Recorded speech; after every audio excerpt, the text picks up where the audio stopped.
Grover Norquist here, Americans for Tax Reform. I have a surprise for you. There's good news in Washington, D.C. We're going to be cutting taxes for every American, and not for 2 years, not for 10 years, permanently out into the future forever, ever, okay? We're not going to have any more of this every 5 or 10 year the tax cut disappears, and we have to go back and negotiate with Democrats and pay for the tax cut with tax increases. That's going to be behind us. A huge, huge win. Thank you to the Republicans in the House and the Senate who've made that possible. There was some talk about having 2 bills. That would not have worked. We'd have never gotten to the second bill. We'd be years into this. What a disaster that would have been. Disaster averted. Thank you, Republicans, House and Senate. And we could have done this thing where you go, well, we'll wait until the bill lapses, and then we'll pay for $5 trillion in tax cuts over a decade with $5 trillion in tax increases or spending cuts that we simply couldn't get through Congress. That's going to now be behind us. We are now have agreed we're going to go with present policy, so you don't have to pay for continuing all the tax cuts that exist now. Huge win, not just now, but 5 years, 10 years, 15, 20 years, 30 years from now. Wonderful. What does this mean? We're going to continue the lower rates. Every American has lower rates. There are a few idiots who go, what if we raise the top rate, which is the rate many small businesses pay? What would happen? Well, what happened when George Herbert Walker Bush got talked into raising the top rate by morons in the White House who thought they were helping him? He lost his presidency and is remembered not for winning the Cold War, but lying his way into office. I won't raise your taxes, and giving us a recession and raising taxes. Okay. So as President Trump said, I'm not doing that. I'm not an idiot. George did that. I didn't do that. We're not having any Republican walk out there and vote for a tax increase. There were 1 or 2 people with very impure thoughts, and they're going to be sent to the principal's office and told never to think that way again. The president's been very clear, the leadership in the House and Senate, no tax increases on people. So we're taking the rates down. We're going to take the corporate rate, the president says, down to 15. That looks very, very good. For manufacturing, what do we want to do?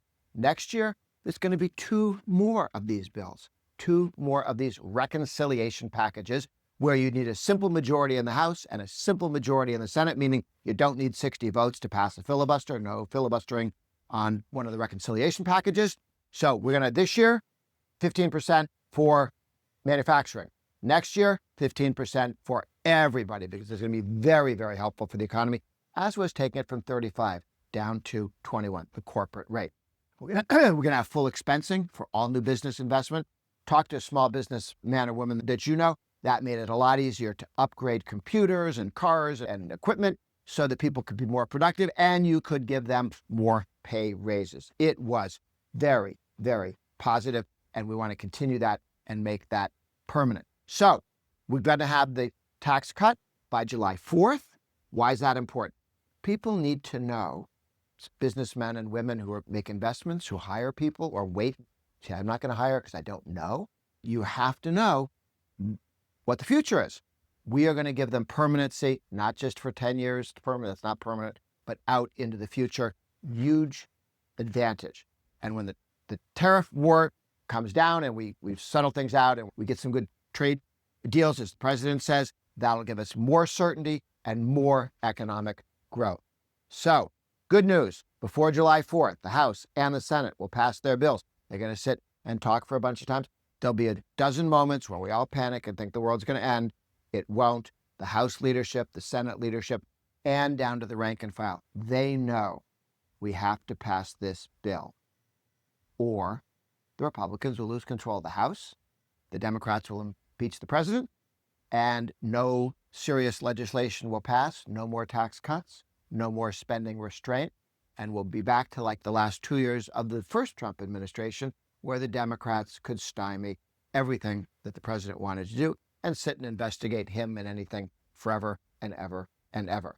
So, critically important that the tax cut be done quickly. And, as you know, the president has said, all the provisions of the tax cut, the big, beautiful tax cut that we're passing, will start on January 20th of this year, like several months ago in the past, not in the future. So, you can make your business decisions now, knowing that they'll have the lower taxes affect then, and the expensing and all of the other good parts of the provisions of the tax policy. Very, very important.